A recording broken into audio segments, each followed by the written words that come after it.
I am pregnant, so I definitely won't move back to the countryside and live together. I won't live in a two-family home either. No matter what happens, I will not move from this place.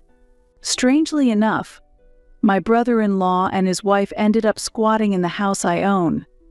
They were supposed to live with my in-laws, but to avoid household chores, they refused to live in a two-family home and barged into my house instead. I cannot believe such an unreasonable request is acceptable. Do they think lightly of me? My name is Sarah. I am 28 years old and a working housewife. It has been 3 years since I married Aaron, and we are about to have a child. Since we live in a large house, it would be ideal to have several children. This house was given to me by my parents, who built it for their retirement, but they died without living in it for long. One day, a call came to my husband's cell phone from his parents who live far away. What? A fire at the house? Okay, I will head there right away. After ending the call, my husband explained the situation with a pale face. It seems a fire broke out in the middle of the night, and fortunately his parents were safe and managed to escape, but the house was no longer livable. Given this situation, could they stay here for a while? My husband awkwardly suggested this while gauging my reaction. How could I say no here? I only meet my in-laws twice a year, but we were not on bad terms. Since my husband was humble, I had no choice but to accept. Let's do that. Let's go pick them up quickly. Thank you, Sarah. When I agreed, my husband brightened up and quickly prepared to leave by car. It takes 2 hours by car to reach my in-laws' house. Be careful driving at night, I said as I saw off the car. When my husband returned home, it was past noon the next day. It was really tough, he reported tiredly. When he arrived at my in-laws' house, the fire was already extinguished, but many firefighters and police officers were still at the scene, and my husband had to handle the paperwork instead of the confused in-laws. He quickly checked the damage and gathered information about the next procedures. The cause of the fire was due to a short circuit. Various certificates were needed, and while sorting them out, my husband seemed to be confused. Attending the scene investigation, confirming the damage, calculating the costs for waste disposal.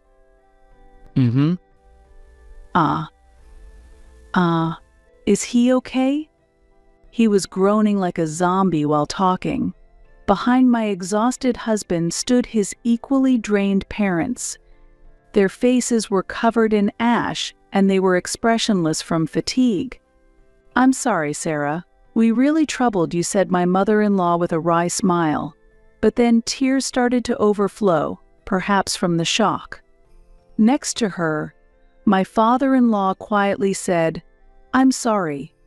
According to my husband, the house was almost completely burnt down. Their beloved home, filled with memories, had been lost. It's hard to escape the shock. Don't worry. Family is there to support each other. Just like my husband, I took time off work to prepare for their arrival. This is how our joint living situation started. However, my in-laws did not intend to stay here long and hoped to rebuild their house at the original location once the insurance payout was settled. My father-in-law, who was nearing retirement, was planning to work at a local branch for a while. My mother-in-law has been a housewife for many years and was skilled in household chores, which was a great help as she kept the house tidy. A clean house is comfortable. I was happy to come home to a warm meal. I hoped this joint living would go well. However, an unexpected event occurred. My husband had a brother named Kevin, and one day, his brother and his wife suddenly appeared and said, "We will live here." I owned this house and had not given any approval. Nevertheless, their belongings were continuously brought in. Why would you live here?" Even though I asked, my brother-in-law ignored me and continued giving instructions to the movers. My husband concluded that it was useless to talk to his brother and was checking the situation with his parents. It seems my brother-in-law and his wife were originally supposed to live with my in-laws.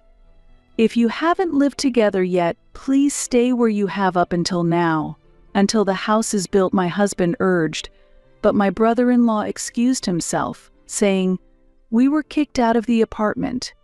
What happened? The company went bankrupt, and I lost my job. While that was happening, I couldn't pay the rent, and we were kicked out, my brother-in-law explained. "Did you actually look for a job?" my husband asked sternly, but my brother-in-law just gave a wry smile. "Of course." "But the economy is bad," he answered. Meanwhile, all the belongings had been brought into the house. Considering they had been living in an apartment, the amount of belongings was surprisingly large. "I'm tired.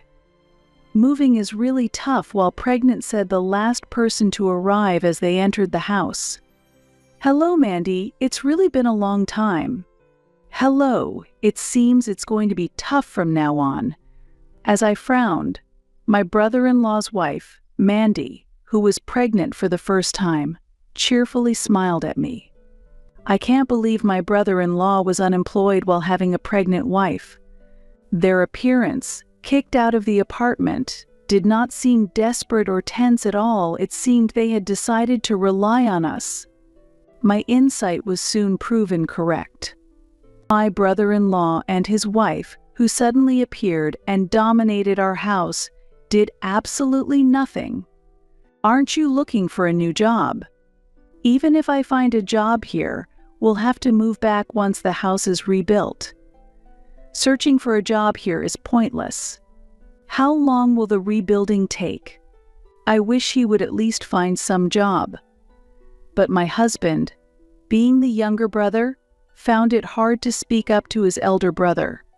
I was able to tolerate the pregnant sister-in-law doing nothing, but it was annoying to be constantly ordered around.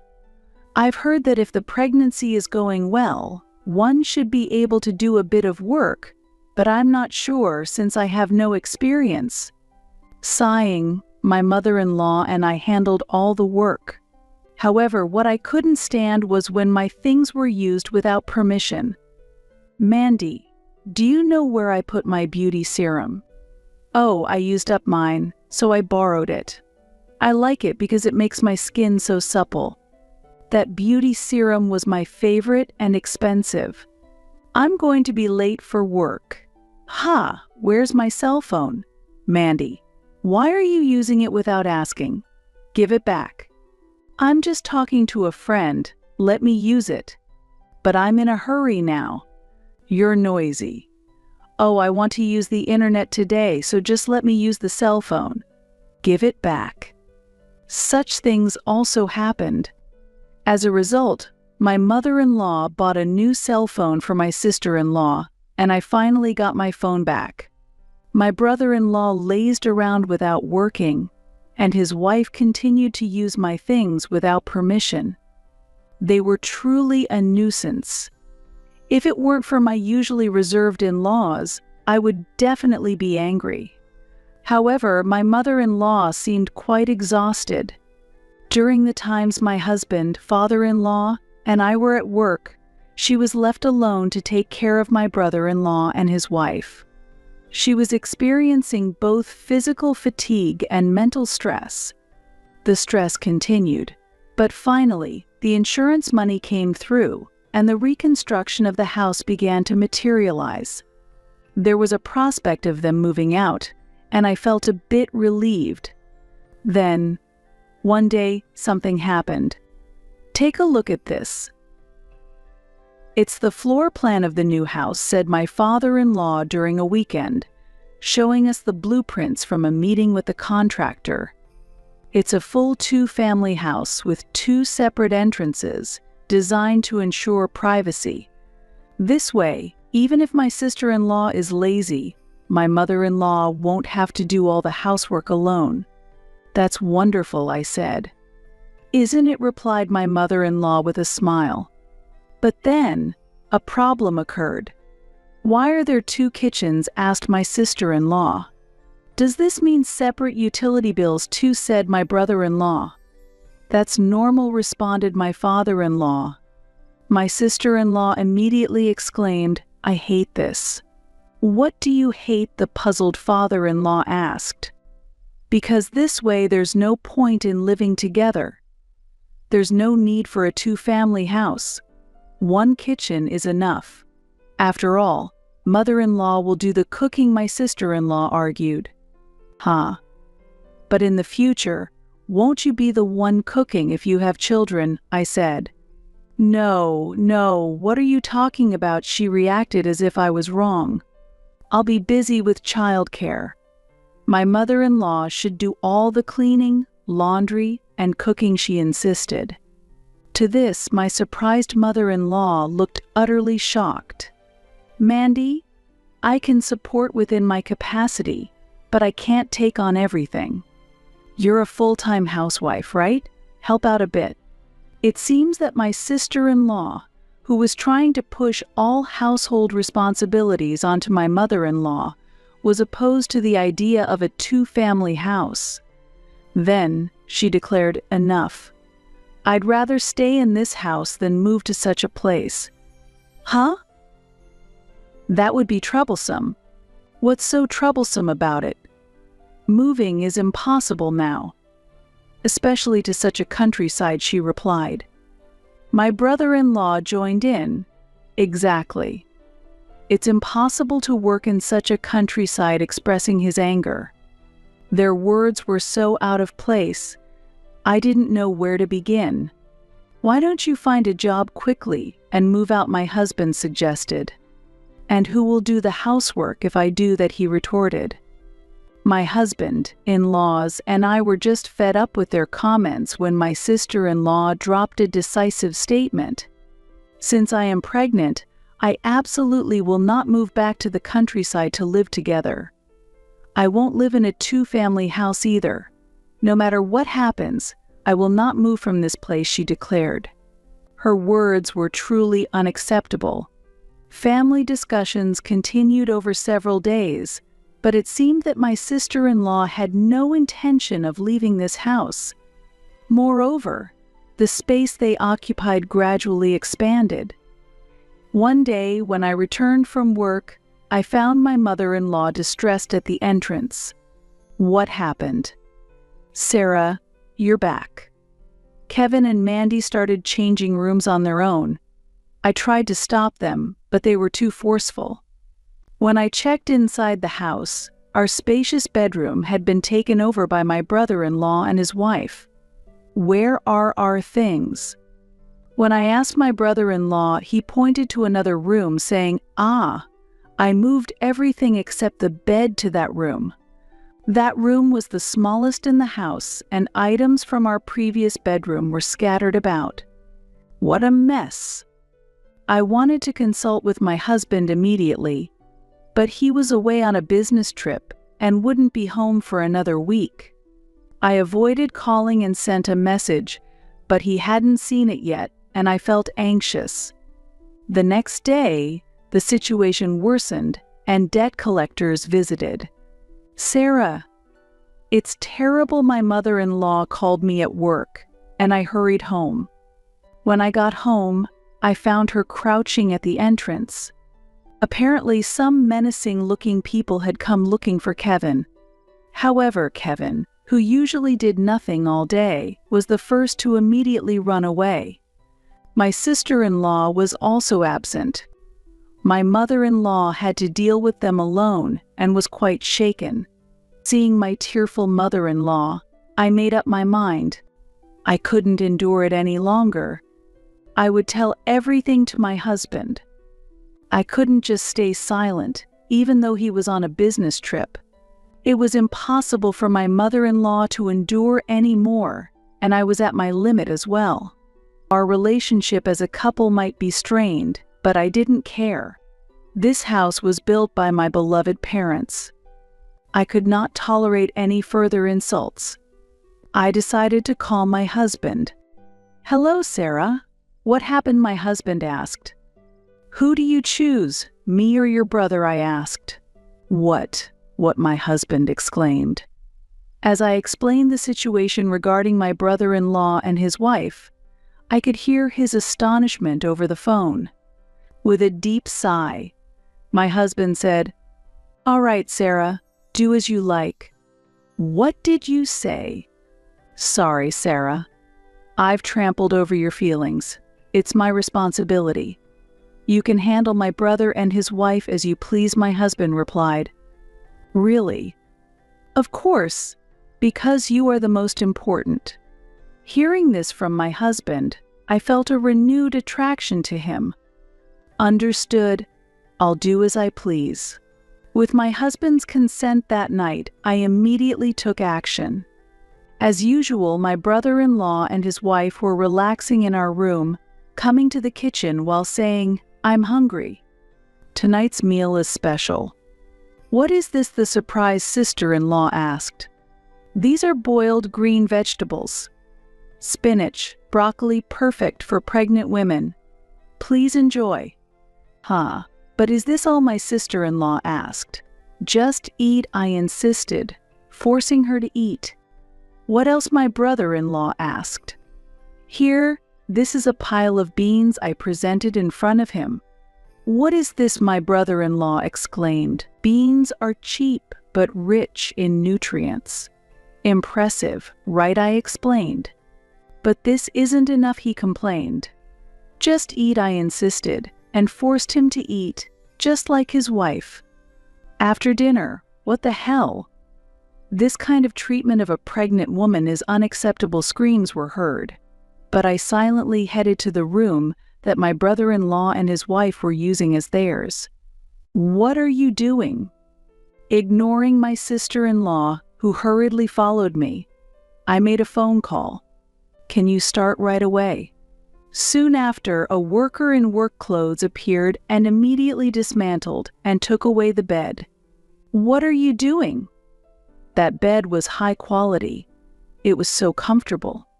"It's dangerous for a pregnant woman to fall off the bed. I'm reluctantly giving it up for your wife's sake.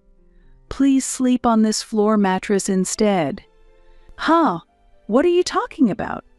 Since the mattresses they had been using were also unnecessary, I disposed of them as well. "It's late tonight, so I'll lend you this blanket. But as adults, you should prepare your own bedding." Leaving those words behind, I handed them a square object and left the room. "This is a lap blanket." I ignored my sister-in-law's screaming voice. My brother-in-law and his wife complained to us and our parents, but we locked ourselves in our room, so I don't know what happened after that. Eventually, they spent the night on the sofa in the living room. In the morning, when I went to the living room, I felt sharp stares but prepared breakfast without caring and served it to my brother-in-law and his wife. "What is this?" "Boiled potatoes." "Where is the bread?" "Seems like stupid people can't see the bread." "What are you saying? It's clearly right there." When my sister-in-law suddenly reached out her hand, I immediately slapped it away. "Do you really think such behavior is allowed for a pregnant woman? This is abuse. How can you call it abuse when food is being served?" At that response, my sister-in-law was at a loss for words and just looked bewildered. But I couldn't trouble a pregnant woman any further. I'll leave it to my mother-in-law. Looking at my brother-in-law, he said nothing and walked away. He was probably angry and went gambling, but no need to worry. I had already taken the money from his wallet. I haven't stolen it, just took it back. "Ha, it's missing." Suspicious. After observing for a few days, it became clear that my brother-in-law had stolen it. Pretending to take a bath while keeping watch, I quickly caught the evidence. "Where is my money? Give it back." As expected, my brother-in-law hurried home and burst into the room, screaming, "Oh, you're back. Then, please handle the guest. I left the handling of the visitor to my brother-in-law." Ha! At that single word, my brother-in-law was at a loss for words. "Sorry for the trouble. Please leave the rest to me." Facing my brother-in-law were people with menacing looks. "We need to talk about the money you owe. Come to the office." Ah, just like in a movie. In front of such a peculiar sensation, my brother-in-law, with tears in his eyes, was led away. By the way, everything was prepared in advance.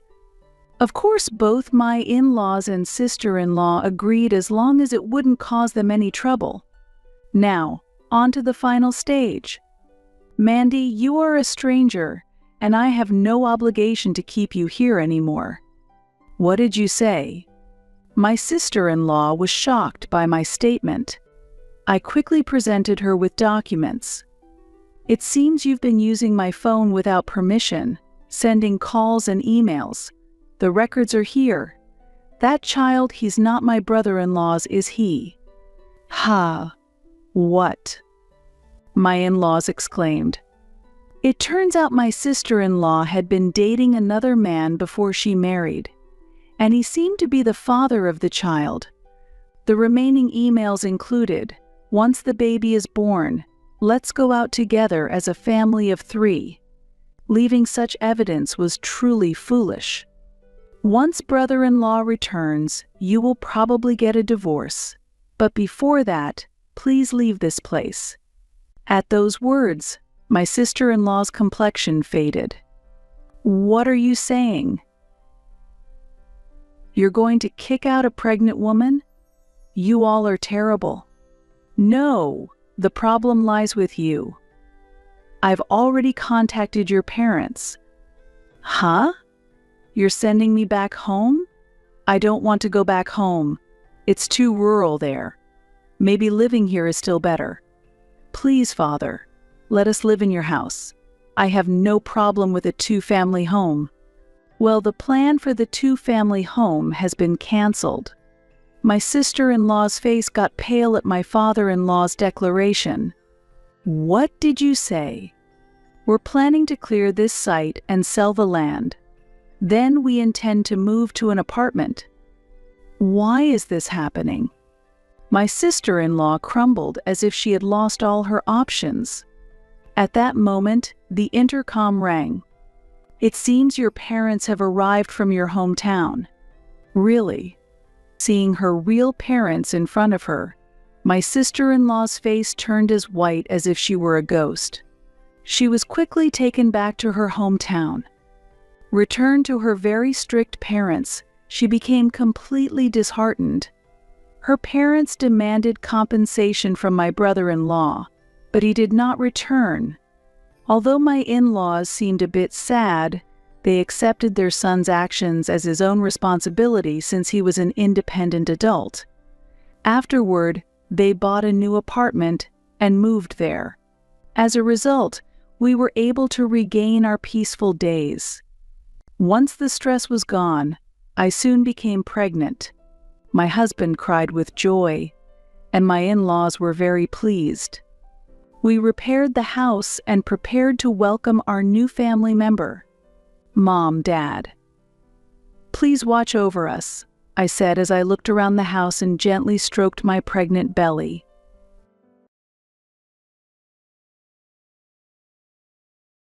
"We are going to live in this house as a family. You should be grateful, you know?" my mother-in-law said, looking down at me with a gentle smile. How rude she is. She said that despite the fact that my mother had passed away from illness not long ago, it was certainly unpleasant to hear my mother-in-law, with whom I had no connection, cheerfully talk about renovating the house. She came suddenly, even though the funeral hadn't taken place yet, without offering a single word of condolence. Instead, there she was, talking happily about living with her son, ignoring me as I was consumed by tears.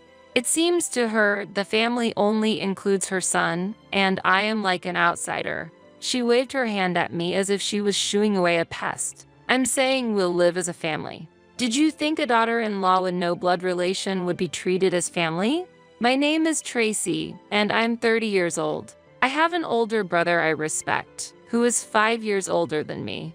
We've always been very close, and he has always been there to help me on anything. When I was having trouble with friends in elementary school, he would go directly to them and ask them to be kind to me for my sake. He might be a bit overprotective, but he's a reliable brother who cares deeply for his sister. During my rebellious phase in middle and high school, he often confronted our parents strongly, but he always treated me warmly.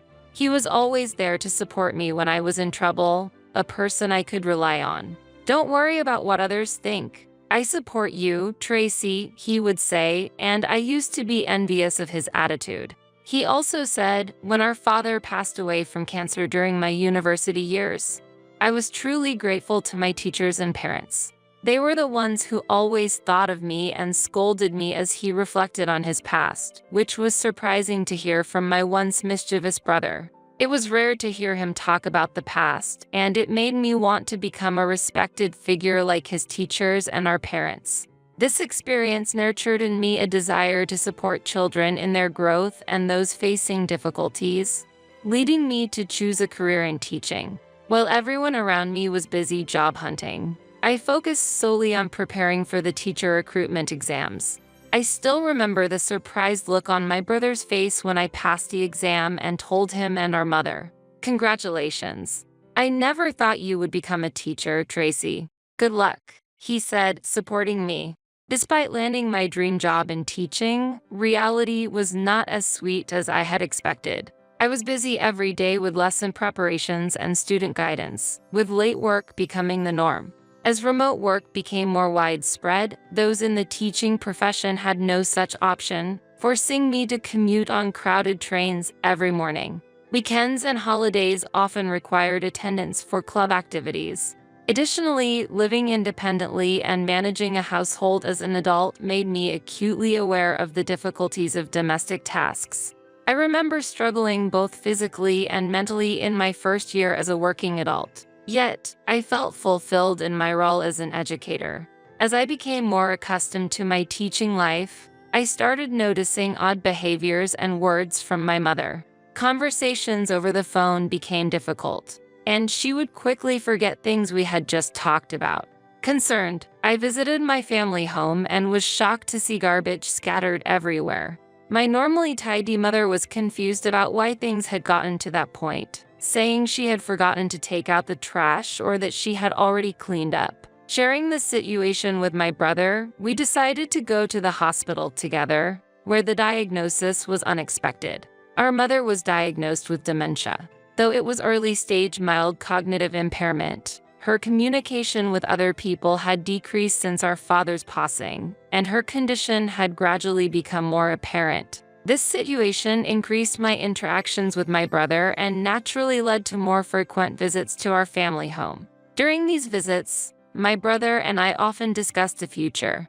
Amidst my busy life, a friend introduced me to Steve when I was too overwhelmed with work and household management to find any personal enjoyment. My friend, insisting I needed time to relax, invited me out for drinks, where I met Steve. He worked for a foreign company and was deeply interested in the international aspect of my job as a French teacher. He was sincere and always prioritized me. The time spent with Steve was a happy moment in my busy days. Just having a meal together for a short while made all the fatigue disappear. I was drawn to him, and after dating for 2 years, on a day that wasn't special, he reserved a private room in a restaurant in New York City for us. Unexpectedly, he gave me a ring and proposed, saying, "I want to make you happy, Tracy. I want to marry you," but I couldn't answer right away. The reason was the anticipated burden of caring for my mother as her condition worsened. Steve was aware of my mother's situation, but I hesitated to involve him in this issue. Nonetheless, he encouraged me, saying, "If you're worried about your mother's situation, don't be. I want to support her together with you." I remember barely being able to say yes through my tears. When I decided to marry Steve at 27, we discussed it in advance and also consulted with my brother about my mother's future. As a result, we decided to build a duplex house where we could live together with my mother, using our marriage as the opportunity. From then on, I started receiving more frequent contacts from my mother-in-law. Before the marriage, my interaction with her was limited to greetings and face-to-face meetings. Initially, I felt her interest was minimal, but I sensed a reason behind her frequent recent contacts. Eventually, it became clear that the main content of these contacts was about the new house we planned to build. "I heard you're building a new house. What's the floor plan like? I'm curious about my son's new home. Can I see it?" As soon as we started talking, she made countless suggestions about the house's design, such as, the kitchen would be better if it were larger, the staircase would be more suitable here, not there. Why not make the room next to the living room a guest room? Floor heating is a must since this area gets quite cold in the winter. I was uncomfortable with my mother-in-law, who wasn't going to live with us, meddling, but Steve stepped in to mediate to avoid conflict. Despite this, my mother-in-law persistently contacted me directly. Suspecting some ulterior motive, I discussed it with Steve. "Your mother's behavior feels like she plans to live there herself. I'm worried she might be plotting something. Even if you talk to her, she contacts me directly, and I don't know how to respond. Yeah, there must be some reason for that. Don't worry, I'll handle it from now on. You can ignore all contacts from my mom. But won't she feel bad about that? It's fine. She's acting out of line. I'll talk to her. However, given her nature, she might try to contact you again. In that case, it's okay to avoid her call and ignore it." With Steve's support, I avoided further contact with my mother-in-law.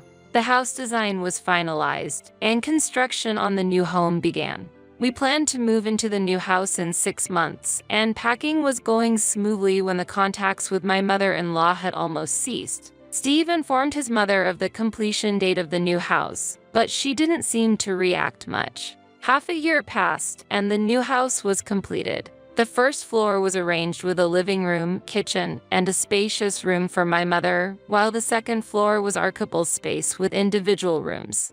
However, by the time the new house was completed, my mother's health had begun to decline. During the day, when we were at work, my mother spent a lot of time alone, and I often came home to find the house in disarray. The doctor had warned that limiting her activities could lead to a rapid progression of her symptoms, so we had her do small tasks during the day. Yet, actions that had been easy for her became increasingly difficult. While she retained her cooking ability, she often left pans on the stove after use. She would forget to add detergent when using the washing machine or add too much, resulting in excessive foam.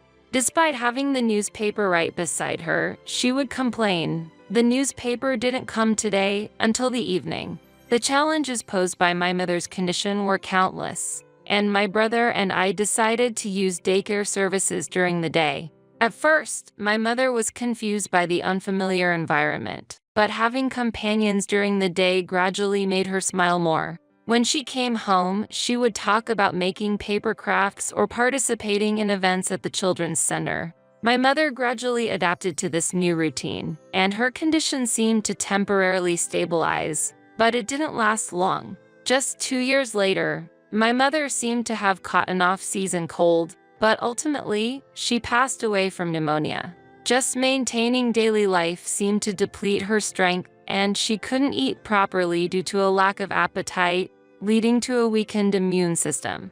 I couldn't stop crying and couldn't recover from the sudden event. Yet, administrative tasks such as contacting the city hall, notifying relatives, and arranging funeral services piled up and waited for no one. As I began to prepare for the funeral, my mother-in-law arrived with a lot of luggage. Seeing her ready to stay over, I was grateful she came to help with the funeral preparations and welcomed her, saying, "Thank you so much for coming during this busy time. Please come in." However, as soon as she stepped inside, she made an unexpected statement. "I will live in this house." Surprised and at a loss for words, I couldn't make a rebuttal when she said, "If you don't like it, you can leave. Steve and I will live here." She said that without a word of condolence. I was utterly confused by her sudden, self-centered declaration. Ignoring my bewilderment, my mother-in-law continued, "I've waited 2 years, and finally, I can live here. How about it? Is the floor plan to my liking?" As she began to walk around the house. At that moment, I understood why she had been contacting us so frequently before. Perhaps she had always intended to move into the home we built. She tried to change the floor plan to her liking and believed that I should receive her instructions rather than Steve, which might explain her persistent contacts. She seemed to have rushed over after hearing about my mother's death from Steve. That's when the shocked Steve said, "Mom, didn't you know? The owner of this house isn't me. It was Tracy's mother." What? Moreover, when Tracy's mother passed away, the heir would be Tracy's brother. What does that mean? My mother-in-law, glaring at me, said, "The homeowner should be the husband. Steve earns more, and your salary couldn't possibly cover the mortgage. You must be relying entirely on Steve's earnings. This house might as well be Steve's." Really, what an incomprehensible daughter-in-law and her family. "What do you think, Steve?" Steve tried to explain. "No, Mom. Listen, it's okay, Steve. Let me explain," I interjected. My mother-in-law turned her sharp gaze from Steve to me and challenged, "What are you trying to say?" "The mortgage is being paid by my brother and me.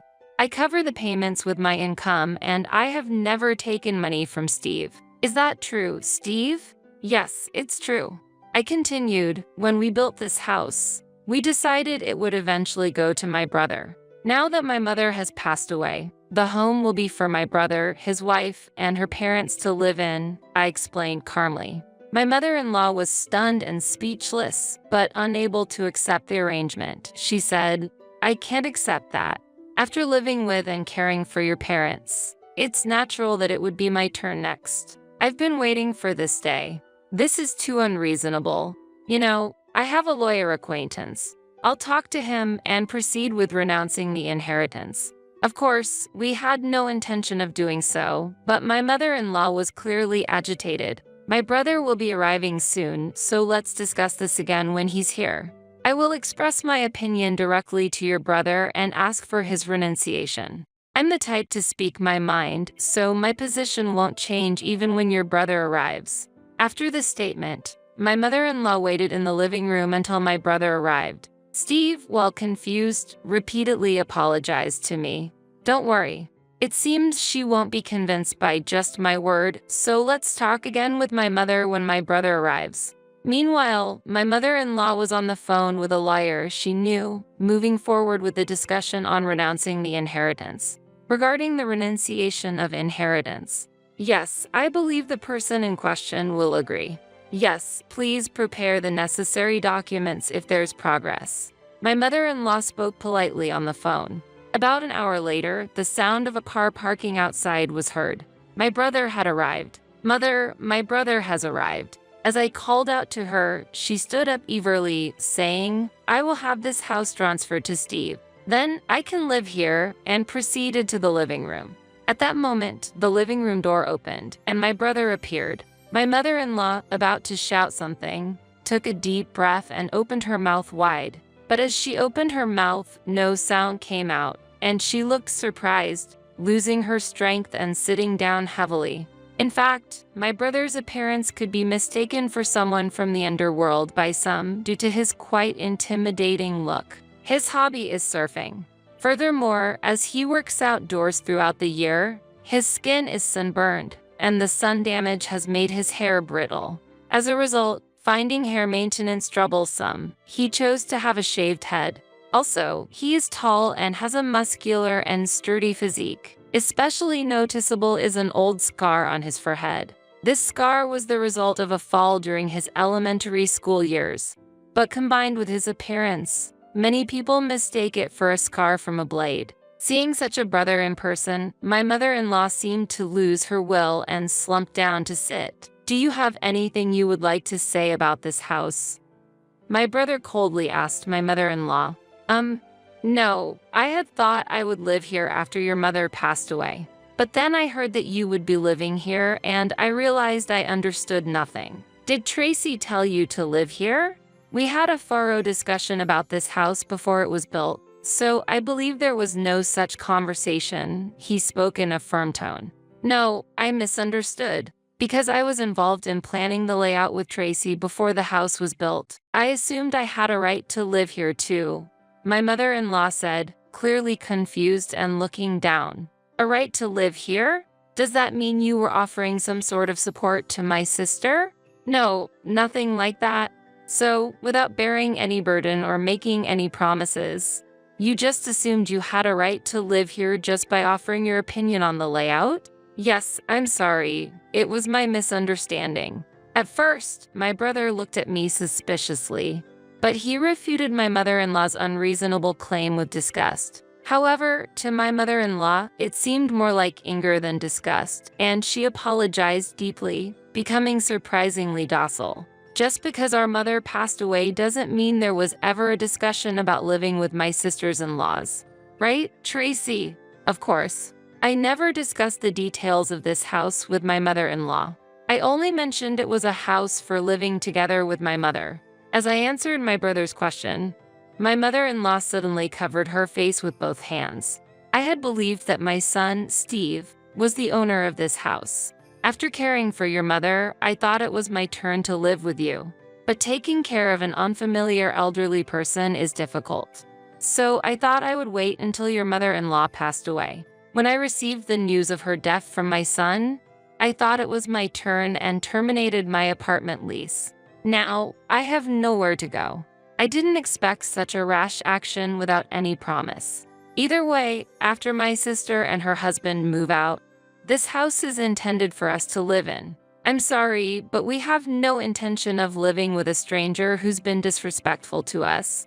Please leave. My mother-in-law might be pretending to be humble, but her words revealed contempt for our mother. My brother, too, avoided yelling directly at my mother-in-law, a figure related to me, but his anger was gradually rising, and his voice became lower and colder. When my mother-in-law looked at us for help, we reiterated that she should leave. Actually, due to Steve's job, we will be moving abroad soon. Yeah, Mom, you know I work for a multinational company, and there's always been a possibility of overseas assignment, right? We've talked about this possibility before. We had decided to continue caring for my mother until we moved abroad, a decision discussed with my brother, and Steve supported it. Unfortunately, with my mother's passing, we will follow the original plan, and my brother and his wife will live here. Such a thing. Seeing the disappointment on my mother-in-law's face, Steve and I exchanged looks. Then, sighing, we continued. If you've terminated your apartment and have nowhere to go, how about coming abroad with us? We made the offer to move abroad, expecting her to refuse. You know, I hate flying, right? I don't even have a passport. But if you have nowhere to live, you'll have to find somewhere new. Steve said, looking slightly worried. Still, applying for a passport now would take time, and preparing for an international move can't be done quickly. We're leaving soon, so it's probably impossible. My mother-in-law's previous energy had faded, and she appeared dejected. Seeing this, Steve made a suggestion. Should I talk to John? Wait, I can't go to John's place. Don't contact him. My mother-in-law quickly said, John is Steve's brother. My mother-in-law was eager to live in our house but adamantly refused to live with Steve's brother, John. But if you have nowhere else to live, what choice do you have? What do you think? As Steve spoke, my mother-in-law, unable to argue, looked down, then suddenly looked up and said, Then, can you just give me money? I absolutely refuse to live with that daughter-in-law. Steve sighed in exasperation as he began to make a phone call. My mother-in-law shrieked, trying to snatch the phone away, but as soon as the call connected, she backed off. It seemed that John's wife had agreed to take my mother-in-law in. Afterward, we hurried to proceed with the funeral preparations and other necessary arrangements, leaving the rest to that side of the family. When my brother and I returned to the living room after finishing our conversation, my mother-in-law was silently sitting on a chair, apparently displeased with the idea of going to John's house. Now we can finally start preparing for the funeral. We still have a little time, so let's get the preparations going and wait, Steve suggested. Agreeing with his proposal, the three of us started listing what needed to be done. An hour passed, and when the doorbell rang, it was John's wife standing at the door. "Hi there." She had the appearance of a typical gal from a bygone era, dressed in eye-catching clothes, wearing a top with a deeply open neckline that day. She's straightforward with her opinions and, despite her casual appearance, dislikes in fairness, being both direct and friendly. It seemed she would get along well with my brother. However, my mother-in-law harbored a dislike for her. "My condolences for your loss." I rushed over, "So please excuse my attire," she said politely, which surprised me a bit. However, as soon as John's wife was led into the living room and saw my mother-in-law, she changed her demeanor and said, "Oh, come on, Grandma, cut it out already. Don't trouble Steve and Tracy anymore. Let's go home," and she helped my mother-in-law to stand up. Originally, we had discussed living together, so if you had just agreed to that proposal from the start, you might have been spending your days more peacefully by now. The pride of the elderly can be quite formidable. Anyway, excuse us for taking her away. We've caused you enough trouble for today. With that declaration, she took my mother-in-law away promptly, apologizing deeply as they left. Actually, my brother and his wife had been proposing for a while that our mother live with them. Despite her unconventional appearance, she's incredibly caring, and when they got married, she promised, "We'll take good care of her." However, our mother refused to live with her, choosing to live alone consistently. "She's really got a unique personality," Steve said, reflecting on this with a bittersweet smile. "There's goodness at her core, and my brother is also reliable. So it's likely that our mother will find stability in her new home with them." As Steve predicted, my mother-in-law started living with John and his wife without any issues. With John's wife around, it became difficult for her to behave selfishly, and she now seems to be living relatively peaceful days. Perhaps this somewhat strict environment suits her. She's always complaining, but she never actually tries to do anything on her own and doesn't seem to want to live by herself. "She just likes to grumble," Steve said, watching his mother's behavior with a resigned chuckle. The house we built is now inhabited by John and his wife, according to the plan we had set. It has become a warm space that deepens family bonds, with John's wife's parents recently joining the household, starting a multi-generational living arrangement. As agreed upon from the beginning, the mortgage is now shared between John and his wife's parents. I am currently in Paris, France,